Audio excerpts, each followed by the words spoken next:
तं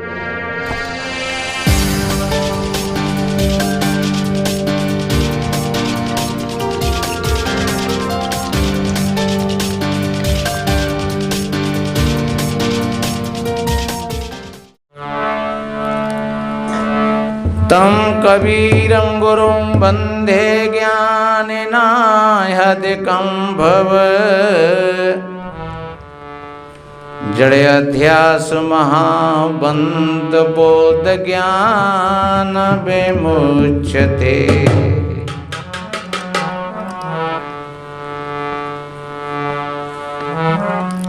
गुरु के सुमिरन मात्र सोना सत विघ्नयनंत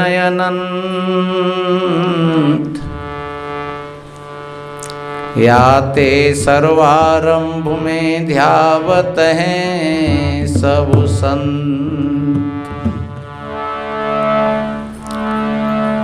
गुरु कृपा सो पाइए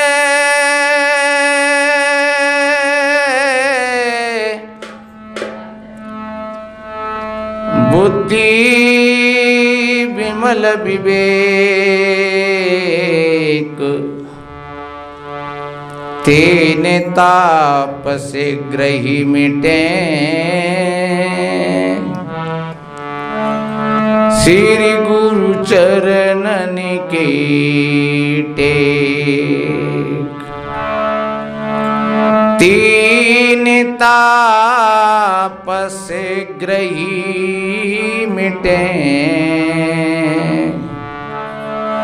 श्री गुरु चरणन की टेक।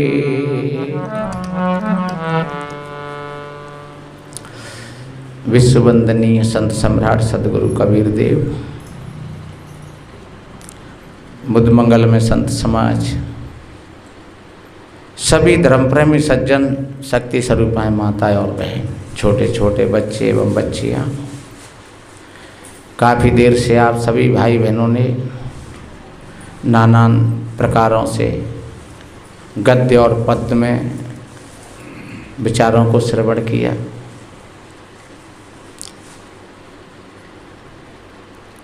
वास्तव में ये मानव जीवन मिला है मरने और मारने के लिए नहीं, ईर्षा और द्वेष के लिए नहीं, अपना कल्याण करने के लिए, वाद विवाद के लिए नहीं, क्योंकि वाद विवाद में सत्य ठहरता नहीं है और जहाँ विवाद होता है वहाँ ईर्षा शुरू हो जाती है। बिना ईर्षा के और मान के विवाद होता ही नहीं है। विवाद जब भी होता है जब एक व्यक्ति को लगता है कि मैं बड़ो हो जाऊँ, दूसरे लगत हो गए तो तू कैसे मुँह पर बड़ो हो जाओ। तो वो एक बार के लिए अगर कोई बात सही हो तो उसको भी वो नहीं मानता है। एक बार दो भाई थे तो उन्होंने कही कि दो दो चार होते हैं, वहाँ ने कही दो दो पाँच होते हैं। कहना होड़ बदले तो बदले 100 रुपया की सोड़ बदले ही नहीं। अब उसने जाकर के अपनी पत्नी से कहा कि सुनते हैं कि हाँ कि आज 100 रुपया जीते आए हो। कैसे? अरे का वो अमुक व्यक्ति वो कह रहे दो दो चार होते हैं, मैंने जे गई दो दो पाँच होते हैं। तो तुम तो हार गए, दो दो चार ही होते हैं। भा पागल कहूँगी हूँ आ रहे हो तो तब तब हूँ हाँ कर देंगे। हाँ दुनिया एक अलग है जाए, हूँ तो हाँ करे वाह ना तो ये अरे हारे हो तो तब हूँ हाँ कर ले हाँ भैया अरे दो दो चार ही होते हैं। हाँ हूँ इस बात वो कभी स्वीकार नहीं करें तो हूँ जीतोगे नहीं। बोले ठीक है भैया परमेश्वरे। वास्तव में ये सत्संग होता है प्रेम प्यार के लिए, ये मानव शरीर मिला है कल्याण करने के लिए। और करेगो तो भरेगो, ये भी बात है। ताको पाप और ताको बाप, ये निश्चिंत बात है। लेकिन हमें ये अपने हृदय में गहराई से देख लेना चाहिए कि वास्तव में मैं जो कुछ कर रहा हूँ वो क्या है। और तुम्हारा ही देखना काम आएगा, अपना अपना। तुम सब अपना अपना देखोगे। इस तरीके से नहीं कि महात्मा ने बोल दिया है तो चलो ठीक है, तुम अपना स्व विवेक, पर मूढ़ता के वशीभूत होकर के नहीं, एक न्याय के, एक विवेक के। तीन बात होती हैं किसी भी को बात को प्रमाणित करने के लिए। एक तो शास्त्र होता है, दूसरे गुरु के वाक्य होते हैं, और तीसरे अपना अनुभव होता है। कोई बात गुरु वाक्यों में नहीं है और शास्त्र में लिखी है और अपने अनुभव में ना आ रही, तो उस बात पर विश्वास मत करो, क्योंकि अपने अनुभव में ना नहीं आ रही और गुरुजी ने भी नहीं बताया है, मात्र किताब में लिखी है। तो किताब में जो लिखी है और वो अनुभव में नहीं आ रही है और गुरुजी ने भी नहीं बताया है, तो उस किताब की बात को, चाहे वो बहुत बड़ी किताब हो, हजारों पृष्ठों की पुस्तक हो, वेद हो, कुरान हो, अगर इस तरीके का मेल नहीं बनता है तो आप हटा दीजिए उस बात को, ये तो गलत हो सकती है। जैसे नाना प्रकार की कल्पनाएं लिखी हैं, हनुमान जी सूर्य को निगल गए, जैसे सीता जी पृथ्वी में से निकली। हाँ, इनके लक्ष्य कुछ और हो सकते हैं, लेकिन ऐसा नहीं है कि कोई पृथ्वी में से मनुष्य निकलते हों या कोई पृथ्वी का प्राणी और जाकर के सूर्य को निगल गया हो। कुछ और लक्ष्य हो सकता है, कोई उलटवासी हो सकती है, कोई आँख से पैदा हुआ या कान से पैदा हुआ या कोई खीर खा करके पैदा हुआ या कोई फल खा करके पैदा हुआ। ये शास्त्रों में लिखी हैं तो फिर इनको हटा देना चाहिए। ऐसा होता नहीं है। जो आज जिस तरीक़ा से बेटी बेटा बच्ची बच्चाओं का जन्म हो रहा है, हमारा भी हुआ और आगे भी होता रहेगा, यह एक कारण और कार्य की व्यवस्था है, एक लाइन है, ये सिस्टम है। तो ऐसी बात जो कहीं तुम्हें मिलती है किसी शास्त्र में, उनको हटा दो। हाँ, न्याय युक्त और विवेकपूर्ण कोई बात है उसको स्वीकार कर लो। अब कोई गुरु कहता है लेकिन वो शास्त्र में भी नहीं लिखा है और अपने अनुभव में भी नहीं आ रही है, उसको भी त्याग कर देना चाहिए। फिर तो वो गुरु कोई स्वार्थी होगा, किसी ने अपने स्वार्थ के लिए ये बात कही होगी। अन्यथा जो गुरु होता है, सदगुरु होता है, वो हमेशा दो और दो चार ही उसके होते हैं, हमेशा सत्य का ही रास्ता होता है उसका। उसकी बात यह सत्य होती है, अकाट्य होती है, यथार्थ होती है, सारे प्रमाणों के सहित होती है, जो कोई सदगुरु है। अब न तो सदगुरु बता रहे उसको, न किसी शास्त्र में लिखा, और हम अपने ही मन से कछु माने बैठे वैसे ही मन की जड़ता से, तो वह भी मिथ्या होती है। इसलिए मेरे भाई बहनों, गुरु के वाक्यों में हो, शास्त्र का प्रमाण हो, अपने अनुभव के गहराइयों में उतर जाए, उसको कहते हैं त्रिकालदर्शी। वो तीनों कालों में वो सत्य होती है। तुम्हारे हृदय की उस पर मोहर लग गई तो वो यथार्थ सत्य होती है। और इसका कैसे पता लगेगा? इसका तो जब ही लगेगा जब थोड़ा तुम बैठोगे और अपने मन का निरीक्षण परीक्षण करोगे।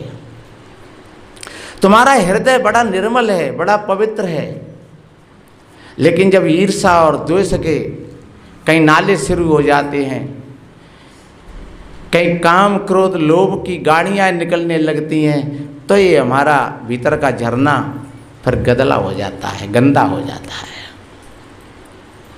इसलिए बड़े होश की बात है, मात्र मनोरंजन नहीं, मनोमंजन। मनोरंजन तो कहते हैं टाइम पास करना, और मनोमंजन कहते हैं मन को मांझ लेना, मन को निर्मल कर लेना।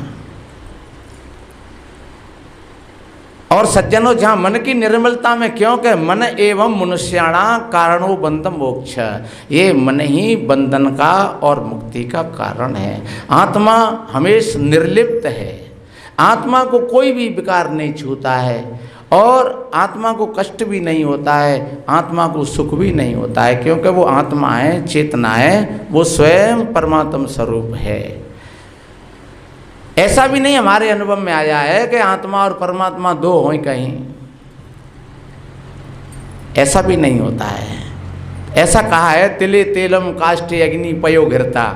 जैसे तिली में तेल है, दूध में घी है, काष्ठ में अग्नि है, इसी प्रकार से आत्मा में ही परमात्मा समाहित है। इसलिए आत्मा में कोई हलचल नहीं है, चेतना में कोई हलचल नहीं है। अगर हलचल है तो वो हमारे मन के अंदर है, अगर गंदगी है तो वो मन के अंदर है। इसीलिए कहते हैं, कोई ये नहीं कहता है कि आत्मा को निर्मल बनाओ, जहाँ कहते हैं तो यही कहते हैं अपने मन को निर्मल बनाओ, मन को पवित्र बनाओ। ये मन ही बंधन और मुक्ति का कारण है। मन ही सो बंधन, मन ही सो मुक्ति। अगर तुम्हारा मन निर्मल है, साफ है, कोई राग द्वेष ईर्षा द्वंद्व छल कपट इत्यादि तुम्हारे मन में नहीं है, तो तुम्हारी आत्मा में अपने आप ठहरा हुआ है, क्योंकि आत्मा में चंचलता है ही नहीं, वो तो ठहरी हुई है। और जब तक मन की चंचलता है तब तक हमको ऐसा एहसास होता है, ऐसा लगता है। इसलिए मेरे बहन भाइयों, मन को जो उत्तेजित करते हैं वो हमारे विकार हैं, काम है, क्रोध है, लोभ है, इन सबका समूह ही मन है। बड़े अच्छे लगते हैं। हमारे पहले वक्ता बोल रहे थे, ये 5 मित्र से लगत हैं दुश्मन बड़े करारे। जब हम उसी दृष्टि से देखते हैं, ये संसार बहुत बड़ा अच्छा लगता है, और लगना भी चाहिए। संसार अच्छा है, बुरा नहीं है, बिल्कुल बुरा नहीं है। और जितना हम समझते हैं उतना अच्छा भी नहीं है, ये भी ध्यान रखना।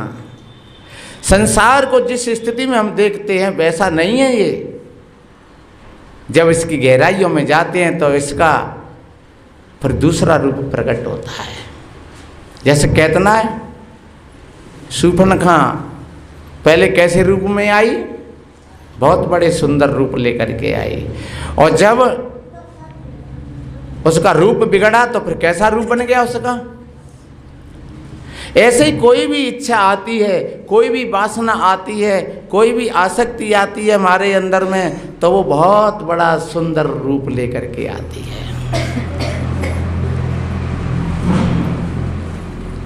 ऐसा सुंदर रूप लेकर के आती है कि लगता है ये बहुत, बस यही है जो कुछ है सो बस यही है और कुछ नहीं है। लेकिन जब उसका यथार्थ रूप होता है तब फिर व्यक्ति कपता है, हाँ ये क्या हो गया। सज्जनों, वास्तव में हमारे अंदर में जब काम की भावना जागृत होती है, फिर हमको लगता है बाहर की सुंदरता ही हम देखते हैं, जिसको रजोगुण कहते हैं। और इस सुंदरताई में आज, और आज की बात नहीं है, ये प्राचीन कालों में बड़े बड़े ऋषि मुनि महात्मा कहलाने वाले भी इस धारा में बह गए। कबीर जी ने तो कहा है, श्रृंगी ऋषिवन भीतर मारे सर ब्रह्मा का फोरी हो, नाथ मछंदर चले पीठ दे सिंह लहू में बोरी हो। वेद पढ़नते विधवा मारे, पूजा करनते स्वामी हो, अर्थ विचारत पंडित मारे, बांधे सकल लगामी हो। ई माया रघुनाथ की बोरी, खेल न चली अहरा हो, चतुर चिकनिया चुन चुन मारे, कोई न राखे निहारा हो। जैसे मैंने शूर्पणखा का उदाहरण दिया कि वो पहली बार कैसा सुंदर रूप लेकर के आई, ऐसे ही कोई भी वासना हमारे पास बड़ा सुंदर रूप लेकर के आती है। अब उसके रूप का परिणाम क्या होता है, देखिए एक कथा और मैं निवेदन करूं, ध्यान में आ गई है। वास्तव में ये संसार की नश्वरता, ये कितना सही है और कितना गलत है, और कितने समय में ये परिवर्तन हो जाता है इसका। ये बुद्ध काल की बात है। बताते हैं कोई एक सेठ की लड़की सेठ कोई होगा बहुत बढ़िया अच्छा आदमी। और सेठ का मतलब उस समय श्रेष्ठ कहते थे, श्रेष्ठ आदमी को ही वो सरकते सरकते सेठ बन गया। श्रेष्ठ, श्रेष्ठ की कोई जाति नहीं होती है, श्रेष्ठ तो उत्तम होता है, अच्छा होता है, साफ सुथरा होता है, चरित्रवान होता है, उसको श्रेष्ठ कहते हैं। और उस श्रेष्ठ का ही फिर सेठ बन गया। को जीवे इतना अंटा दे, श्रेष्ठ में ने जीव लपेड़नी पड़ेगी, और सेठ में बिल्कुल कछु ना करना भाई, सूदी कह दो सेठ है। उस सेठ की लड़की बहुत सुंदर थी। सेठ के जहाँ 10, 20, 50 नौकर लोग काम करते थे। धीरे धीरे उस सेठ की लड़की का एक किसी नौकर से जुड़ाव हो गया। ऐसा जुड़ाव हो गया, उस लड़की को वही लड़का अच्छा लगता है और उस लड़का को वही लड़की अच्छी लगती है। ये वासना का रूप है। आज भी ऐसा होता है। एक आध बार उस लड़का ने उसको मजबूत बनाने के लिए कहा, ऐसा न हो जाए, तेरा पिता अमीर है, कल कोई बात हो गई तो फिर मैं तो मर जाऊंगा। बोले तू चिंता मत करे, मैं तेरे साथ चलूंगी और तू चलेगा वहीं पर चलूंगी। और बताते हैं मौका लग गया और वो उस लड़का के साथ में निकल गई। ये शिष्टाचार से विरुद्ध बात है, ऐसा नहीं करना चाहिए, पर करता नहीं है कोई। वो भीतर की जो वासना होती है, जो हमारे पहले बोल रहे थे भैया, काम का एक रूप नहीं होता है। वैसे काम रजोगुण को कहा है। काम कामनाओं का पुंज है, नाना तरह की कामनाओं का पुंज है, लेकिन शुरुआत इसकी यहीं से होती है। काम की शुरुआत वासना से होती है। वासना में संबंध बनता है, उस संबंध में फिर बेटी बेटाओं का जन्म होता है और उस संबंध से फिर 36 नाते बनते हैं। 18 नाते लड़की के और 18 लड़का के, इनको कहते हैं 36 नाते। वो 36 नाते इसको खानी जाल कहा है कबीर साहब जी ने अपनी भाषा में। ये खानी जाल है। ये खानी जाल जो जितना जो काम का जो पसारा है, ये सब पूरा का पूरा खानी जाल है। और कहीं इसका स्कूल नहीं होता है। ये भी देखो तुम, मनुष्य की तो बात ही क्या है, पशु पक्षियों को देखो तुम, कीट पतंगों को देखो तुम। जहां तक कहा है कभी लोगों ने कि ये नर मादा का भेद ये पेड़ पौधाओं में भी होता है, और समय पर उनमें भी जब बसंत आता है तो उनमें भी ऐसी क्रियाएं होती हैं। ये रजोगुण है, क्योंकि तीनों गुण प्रकृति के हैं, रजोगुण, तमोगुण, सतोगुण। और प्रकृति के ही तीनों गुण ये जीव की फांसी है, आत्मा की, चेतना की। कहते हैं माया महाठगिनी हम जानी, त्रिगुणी फांस लिए कर डोले, बोले मधुरी वाणी। माया महाठगिनी हम जानी, मधुरी मीठी। जब काम की स्मरणा होती है भीतर में तो कैसा लगता है। उम्र से भी इसका कोई तकाजा नहीं है। भले ही कहीं अगर ठीक समझ नहीं है तो भले ही 70 साल की उम्र हो, 80 साल की उम्र हो, 100 साल की उम्र हो, क्योंकि वासना बूढ़ी नहीं होती है, शरीर बूढ़ा हो जाता है, इंद्रिय शीतल हो जाती हैं, लेकिन वासना शीतल नहीं होती है। वासना का दग्ध तो ज्ञान से होता है। ज्ञान अग्नि दग्ध कर्माणम। वासना का क्षय तो ज्ञान से होता है। जब ज्ञान की आग प्रज्वलित होती है तब ये वासना की गांठ चलती है, अंततः तब तक नहीं। उम्र का कोई तकाजा नहीं है। और इस वासना के माध्यम से पुनरपि जन्मम पुनरपि मरणम और पुनरपि जननी जठरम सहनम, बार बार जन्म लेना, बार बार मरना, अनादिकाल से ये चला आए। ऐसा कोई एक ऐसा नहीं है कि जी अब ही हम और आप ये शरीर मिलाए। ये तो पहले से भी जाने कितनी बार हम राजा बने, कितनी बार रंक बने, कितनी बार ये माताएं पुरुष बनी, कितनी बार ये पुरुष माताएं बने, कितनी बार राजा बने, कितनी बार फकीर बने, कितनी बार कीट पतंगा बने। है लख 84 फेर के पोपे अटकी आए, और अब के पासों ना पड़े तो फिर 84 को जाए। ये काम की स्फुरणा, उस काम ने अंधा कर दिया उस लड़की को और लड़के को। और कहा है इश्क कहता है चल यार का दीदार कर, अक्ल कहती है मत जिंदगी बर्बाद कर। इश्क कहता है चल होगा सो देखा जाएगा, अक्ल कहती है वो नादान मारा जाएगा। पर काम अंध गज बस पर्यो हो रमैया राम, अंकुश सैयो शीस हो रमैया राम। ये काम अंधा होता है और क्रोध बहरा होता है। आप देख लेना, जब क्रोध आए होए और फिर तुम्हें कुछ समझ आवे, कहो कि सुनने में तैयार ना होता है, नहीं है वो तो आर पार की करेगी। और अगर काम सवार है तो उसको ये लगता है कि दुनिया में और कोई नहीं है, बस मैं हूँ और मेरी प्रेम का है। प्रेम का को भी ऐसा ही लगता है कि बस मैं हूँ और मेरा ये प्रेमी है और तीसरा कोई है ही नहीं। और चाहे दुनिया ठाड़ी हो बाकी आस पास और दुनिया देख रही हो, पर उनको ऐसा लगता है कि हमें कोई ना देख रहा हो। बताते हैं निकल गए जाकर के कहीं बार बास नौकरी करी। अब धीरे धीरे समय बीतता गया, 2 बच्चे पैदा हुए उस पर। एक बच्चा हो गया 3 साल का और एक बच्चा होगा 6 महीना का। अब उसको अपनी माँ की याद आने लगी उस लड़की को। एक दिन कहने लगी सुनो जी, काम तो हमने गलत किया, क्योंकि वो जोश था वो उतर गया, अब होश आया थोड़ा। आपकी दया हो तो मैं अपनी माँ से मिल आऊँ एक बार। और ये तो निश्चिंत बात है कि पिता तो मेरे लिए दरवाज़ा नहीं खोलेगा, लेकिन माँ पर मुझको पूरा भरोसा है। और माँ का तो हृदय ऐसा होता ही है, चाहे बेटी हो चाहे बेटा हो, माँ का हृदय बड़ा कोमल होता है, द्रवित होता है। तो मुझे माँ पर पूरा भरोसा है। और फिर कुछ भी हो एक बार मैं दर्शन तो कर लूँ चल करके।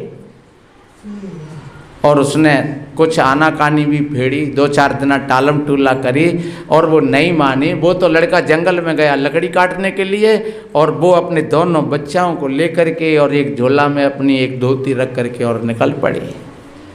और वो आया 4-5 बजे लकड़ी बेच करके, तो झोपड़ी के किवाड़ बंद। पूछा पड़ोसियों से भैया ये हमारी देवी पत्नी कहाँ चली गई? बोले वो तो करीब 12 बजे की निकली है यहाँ से दोनों बच्चों को लेकर के। और वो पूछता हुआ उसने अनुमान लगा लिया कि वो वहीं जाएगी और कहाँ जाएगी। तो वो उसी धारा में उसी उधर की तरफ ही उसने दौड़ लगाई। और दौड़ते दौड़ते माने 2 घंटा में 4 घंटा में, क्योंकि उसके साथ में तो बच्चे थे, कोई जोला बोला भी था, 2 बच्चे थे, तो वो धीरे धीरे चल रही थी। सोताते उसने दौड़ लगाई तो उसने 1-2 घंटे में उसको पकड़ लिया। तुम इतनी परेशान क्यों हो रही हो, क्यों जा रही हो? और अगर ऐसी बात है चलना ही है तो फिर मैं चलूँगा तेरे साथ, चलो। अब दोनों चले जाते हैं। 1 दिन चले होंगे, 2 दिन चले होंगे। कहीं गहरे जंगल में कोई एक बावरी थी और वहाँ एक बरगद का पेड़ था और वहीं पर उन्होंने विश्राम किया। होनहार की बात, सवेरा ही हुआ, देखा पति को सर्प ने डस लिया, उसके मुख में से झाग निकल रहे हैं। अब उसने जगाया, हिलाया, डुलाया, लेकिन वो नहीं, अब नहीं बोलता है, झाग निकल गए मुख में से। कोई ग्वाल वाल आए होंगे, कोई रास्तागीर आए होंगे 2-4, उन्होंने कहा कि ये तो मर गया, इसको तो सर्प ने डस लिया है, तू क्यों पागल हो रही है? अब तो ये एकदम हाय पति देव, हाय पति देव, हाय पति देव, हाय पति देव। उस जंगल में उसने ग्वाल वालों के सहयोग से इधर उधर से कंडा लकड़ियाँ बीन बांध करके और वहीं पर उसका दाह संस्कार किया और दोनों बच्चों को लेकर के फिर आगे बढ़ जाती है। देखिए बिगड़ने में देर नहीं लगती है। मैंने बोला था कि जिस संसार को हम जिस तरीका से देखते हैं वो वैसा नहीं है। ये परिवर्तनशील है, कल कुछ था आज कुछ है। इसलिए हमें बड़े अपने हृदय को पवित्र बना करके रखना चाहिए। जो कल कोई बात थी वो आज नहीं है, जो आज है वो कल नहीं रहेगी।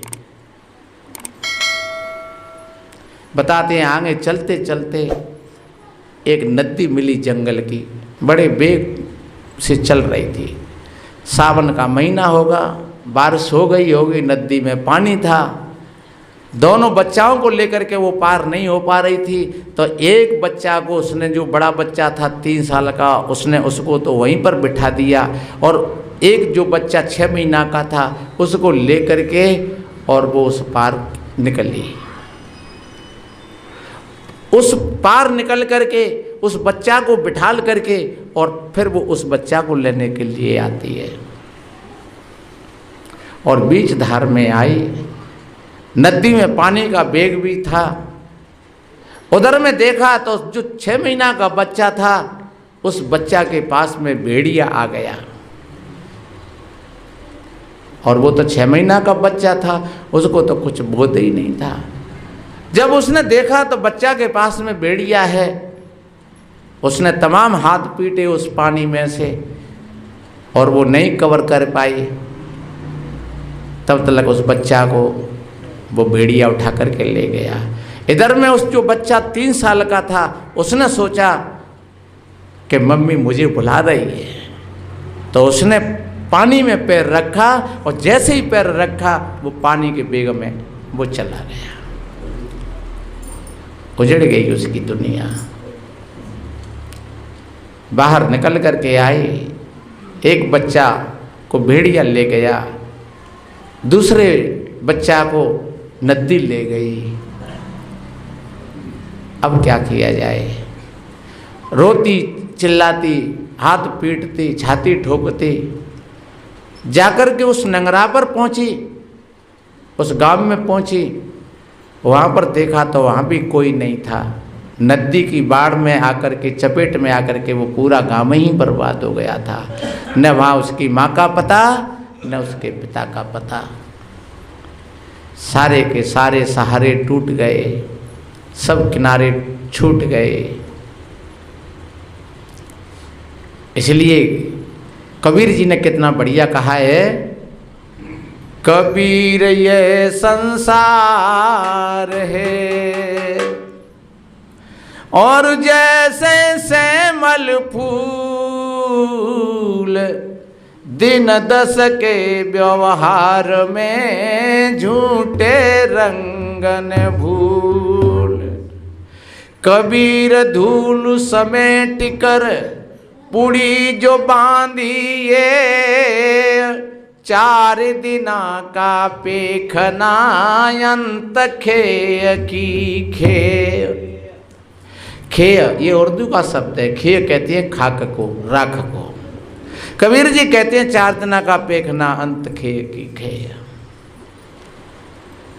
ये श्यामल का फूल देखा है?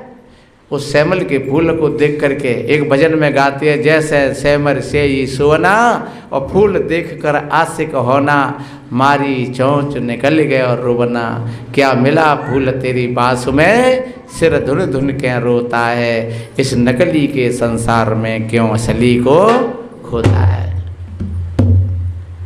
जैसे प्रात भान की झाई, पूरब से पश्चिम को जाई। अब क्या सोच करे मेरे भाई, अरे क्यों भूला फिरे बाजार में, तू क्या लेता देता है।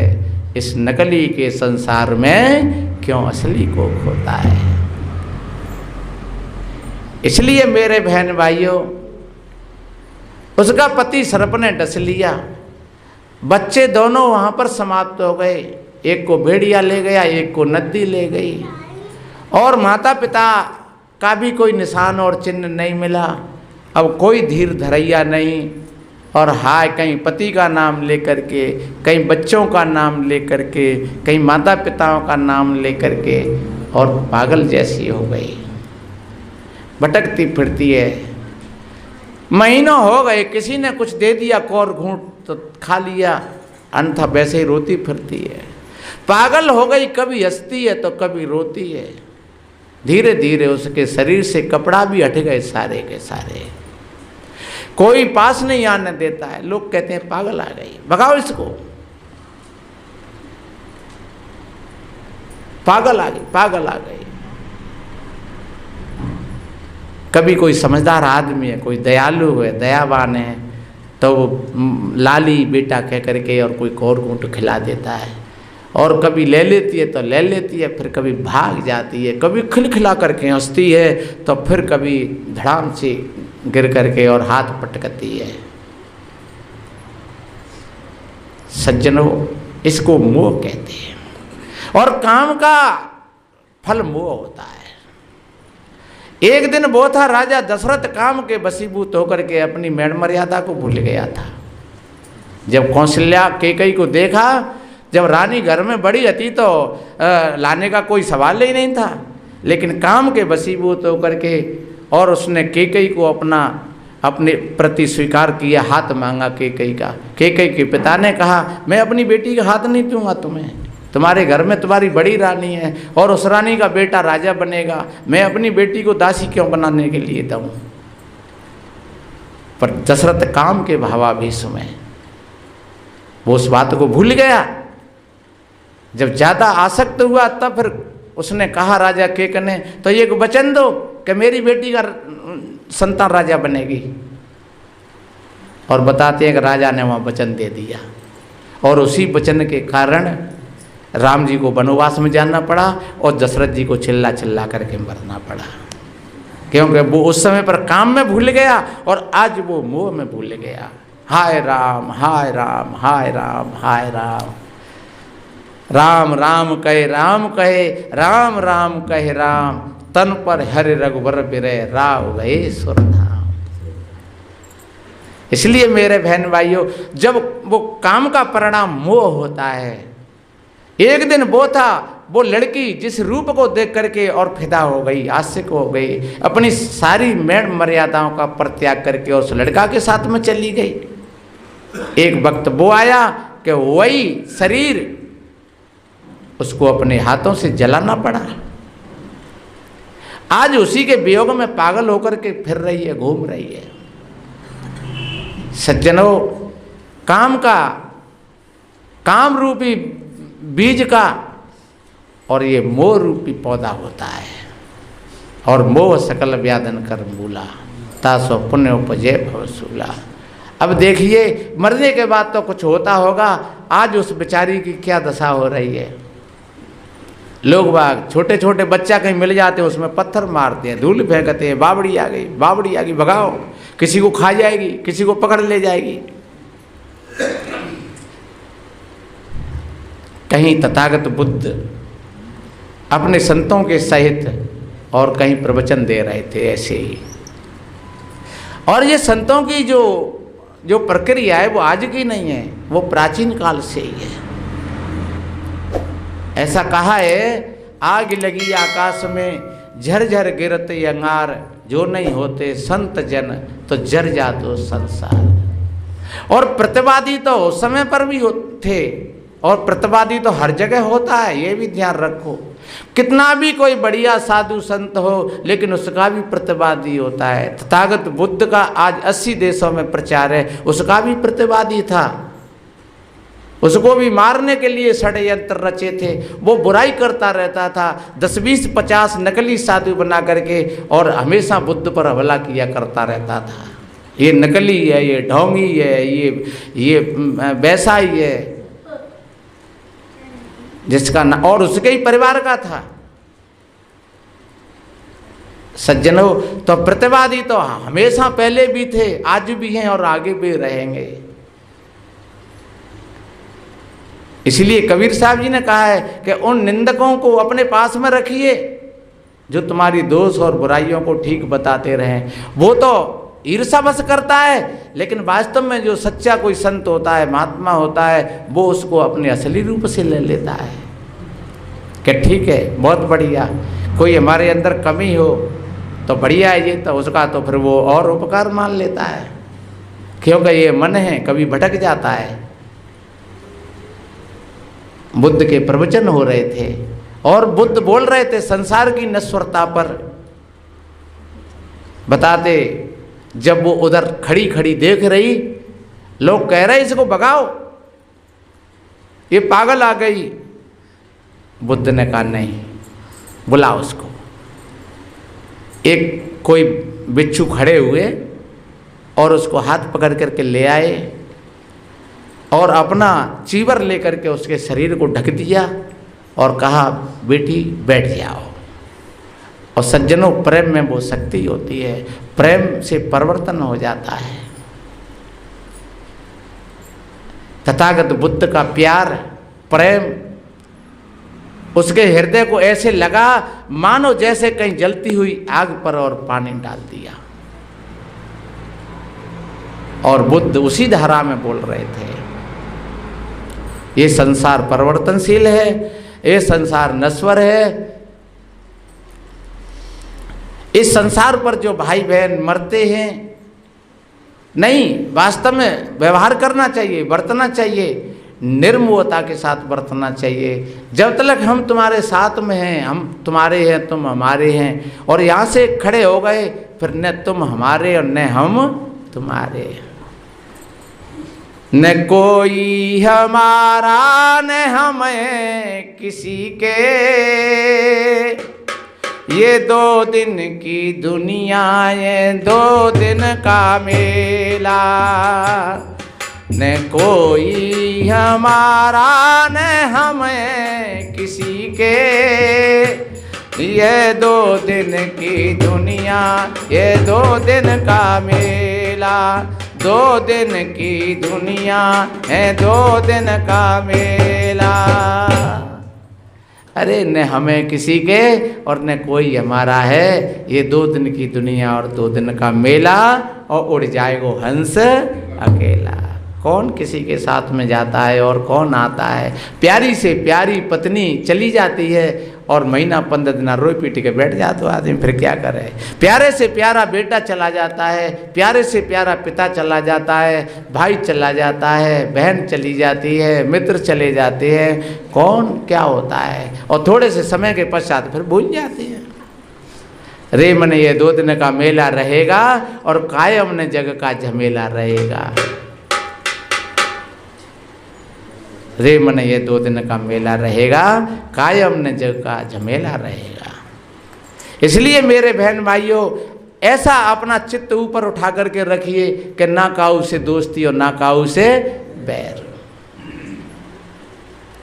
हमें अपने लक्ष्य पर अपना काम करना चाहिए। अपना पाठ हम बढ़िया खेलें अपने समय का, और हम अपना पाठ अपने समय का खेलेंगे तो समझ लो तुम्हारा पाठ बढ़िया बन गया। बुद्ध ने कहा लोग मरते हैं एक दूसरे के शरीर पर। एक कवि ने कहा है, मांझ रहा इस रूप को मूर्ख दोनों छाक, अरे रूपया रूप पर एक दिन उपजे घास। मरे पराए रूप पर वही रूप मत भंग, और मूर्ख तेरा रूप भी जाए न तेरे संग। अरे भैया, इस रूप को तू क्या मांझ रहा है, पर इस पर बड़ी आसक्ति होती है। जब चेहरा पर थोड़ा खून होता है, चमक होती है, बार बार शीशा पर हाथ जाता है, न देख लें। बालों को संभालते हैं, बाल बाल देखते हैं बार बार, कंघा देखते हैं बार बार। नहीं ठीक है, संभालना अगर कोई चीज़ है तो संभालना कोई बुरी बात नहीं है, पर उन पर आसक्त हो जाना और उन्हीं को सब कुछ समझ लेना, इसी को चिपकाहट कहते हैं, इसी को मोह कहते हैं, इसी को आसक्ति कहते हैं। तो मेरे भाई बहनों, बुद्ध ने शरीर की नश्वरता पर प्रकाश डाला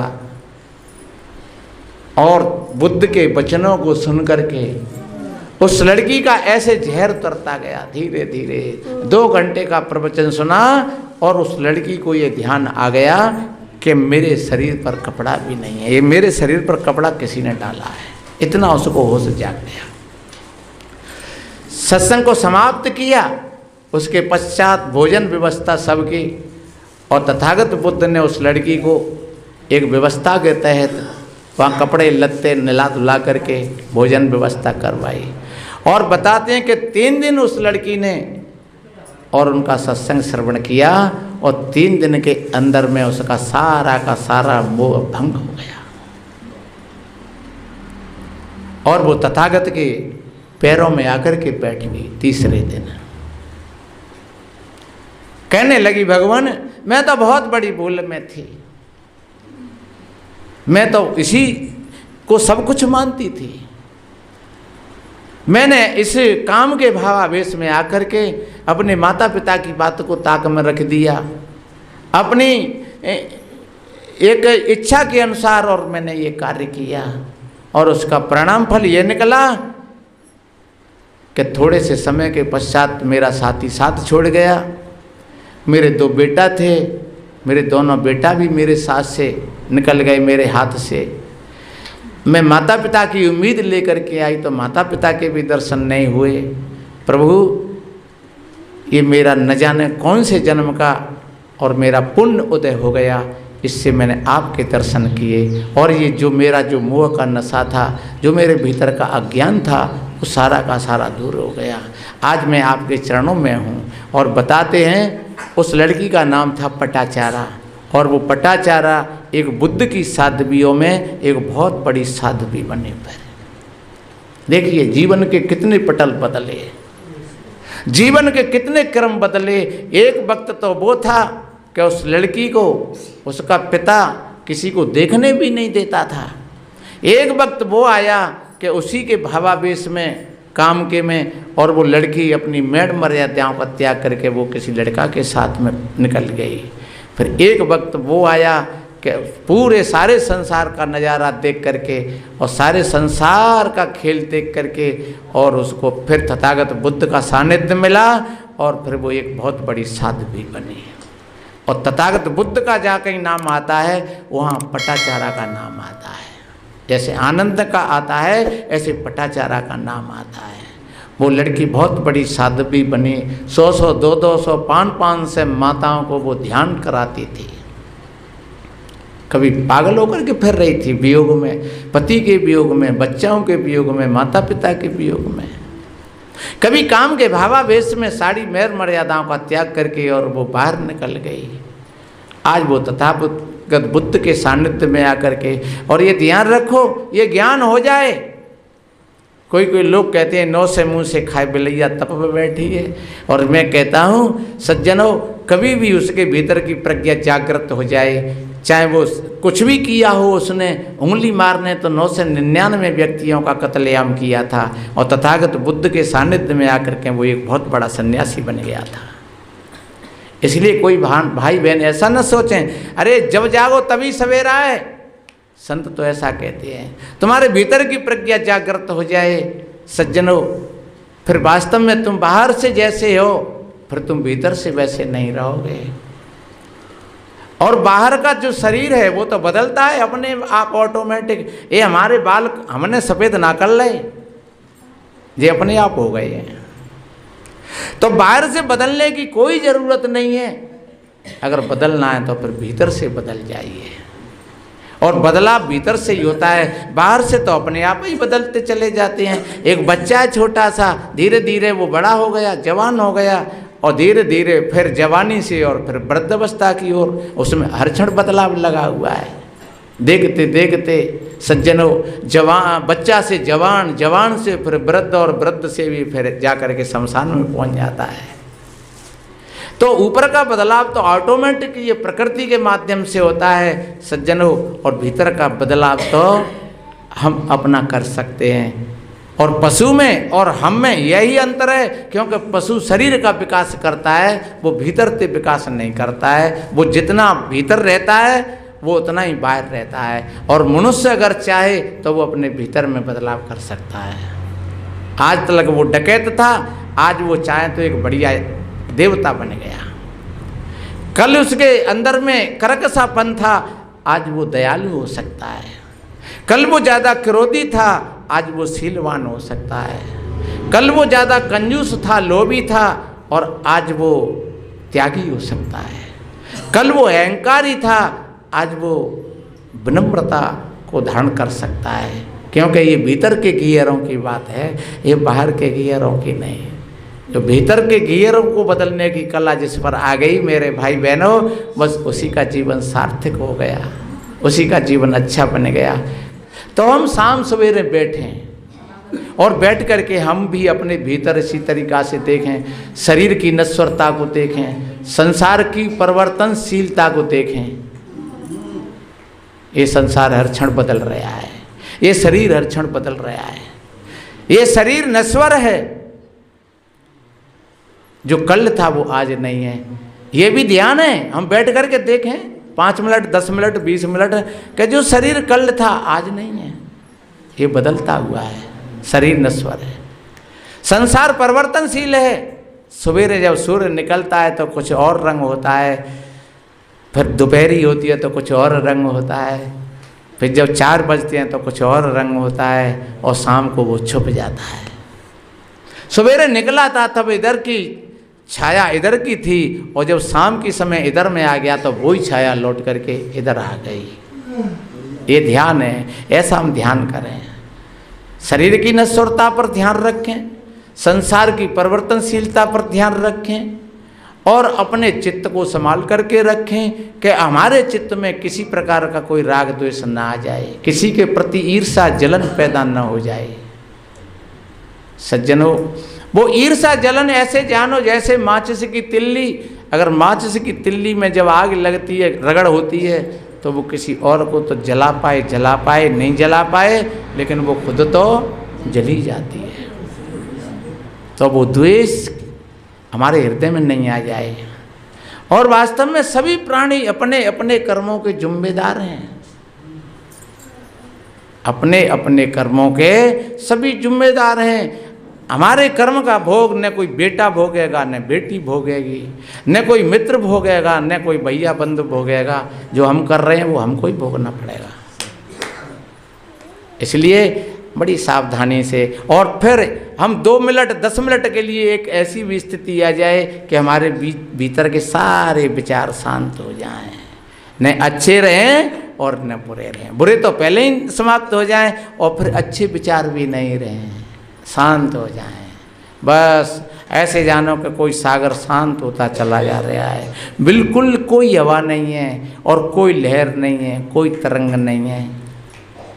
बस आप अपने आत्मा के साक्षात्कार में हो, वह क्षण आत्मा के साक्षात्कार का होता है। कोई भ्रम नहीं है, कोई संदेह नहीं है, कोई कल्पना नहीं है, बस आप हो। ऐसा अगर ध्यान कर रहे हो तो तुम्हारी साधना पूर्ण हो गई। अगर कहीं तथागत तुम किसी नाम जप में लगे हो, या किसी के रूप को देख रहे हो, या और किसी क्रिया को तुम कर रहे हो, तो अभी तुम रास्ता में हो, मंजिल पर नहीं हो। मंजिल का तो मतलब ही ठहराव है, मंजिल का तो मतलब ही विश्राम है। आप भीतर से बिल्कुल विश्राम में चले गए तो बस आपका ध्यान पूर्ण हो गया। तो आप शाम, और ऐसा भी नहीं कि सवेरे बैठे 10 मिनट और फिर गई 24 घंटा की, ऐसा नहीं। सवेरे बैठो, सवेरे अगर ठीक नहीं ध्यान जमाए तो फिर बैठो, दिन में बैठो, शाम को बैठो, रात में नींद टूट जाए तब बैठो, सोते हुए बैठो, जागते हुए बैठो, कुर्सी पर बैठो, तख्त पर बैठो, आसन पर बैठो, छत पर बैठो, हमेशा ये ध्यान बना रहे अपनी जागरूकता का, अपने बोध का। तो समझ लो तुम्हारी ये साधना चल रही है, तुम्हारा ध्यान चल रहा है। भीतर में कुछ नहीं है, कोई चित्र नहीं है, कोई प्रतिमा नहीं है। आप 2 मिनट के लिए अपने गुरु का ध्यान कर लो बस। ध्यान मूलम गुरु मूर्ति, पूजा मूलम गुरु पदम, मंत्र मूलम गुरु वाक्यम। बस फिर यहाँ की अकामता की स्थिति, फिर जो मोक्ष है वो सदगुरु की कृपा है, उसमें अपना कुछ नहीं है, काम पूरा हो गया। इसलिए मेरे बहन भाइयों, आज मैंने जिस प्रसंग को लिया था, ये संसार परिवर्तनशील है और शरीर भी परिवर्तनशील है। हम कहीं कामनाओं में इतने न उलझ जाएं, हम कहीं इतने विकृत न हो जाएं कि हमारा पाठ खराब हो जाए, हमारी जीवन शैली बिगड़ जाए। हम अपने जीवन के अपने आप जिम्मेदार हैं। हम हमेशा इस बात के साक्षी रहें, दृष्टा रहें तो जीवन अच्छा बनेगा, सुंदर बनेगा। संतों का तो यही भाव होता है, सर्वे भवन्तु सुखिनः, सर्वे सन्तु निरामया, सर्वे भद्राणि पश्यन्तु मा कश्चित् दुख भाग भवेत्। सभी के जीवन में आनंद हो, सभी का कल्याण हो। इन्हीं शुभ मंगल कामनाओं के साथ यहाँ वाणी को समापन